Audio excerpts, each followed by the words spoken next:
So one of the most popular questions with the Power Wheels like this, Peg Perego, is how do I charge this thing?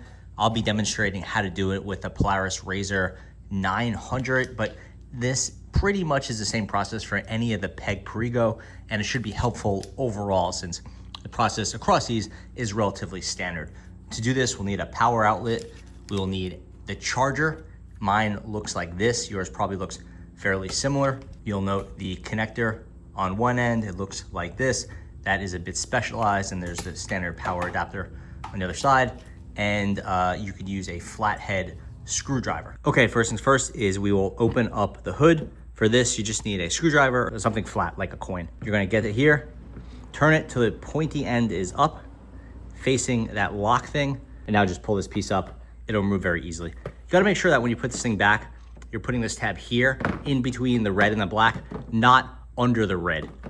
You can technically get it from under, just like snake your hand under there from the sort of footwell, and you can grab it, but this is a little bit easier. Now you want to, you just put the screwdriver there.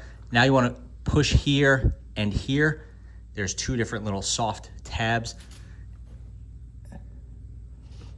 and you'll separate out the power side. That's the black side. We won't use that.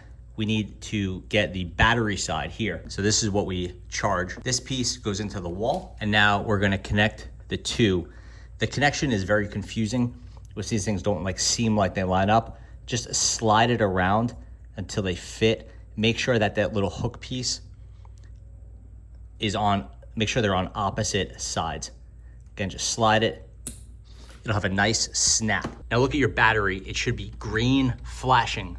That means it's charging. Once it's solid green, it is done charging. The exception to the rule is that that solid green, you have to get past that for the initial charge. You want your initial charge to be 18 full hours, whether it's solid green or not. Right now, since I've used this a few times and it's kind of getting, the battery is worn in, once this is done blinking, then the battery is fully charged. Okay, so once the battery is fully green, you wanna just reverse the process. So my battery is solid green. I've detached the charge cable from the battery, and now I'm going to reconnect the battery to the car. It's a nice firm click. This tab goes right in here, like this. Line this piece up to the front, put it down, and twist. That's all it is, it's really easy. Push the pedal down, you see it jumps forward. That is how you know it is fully charged and ready to go. And yep, that's it. That is how you charge your Peg Perego Power Wheels. Thanks for watching.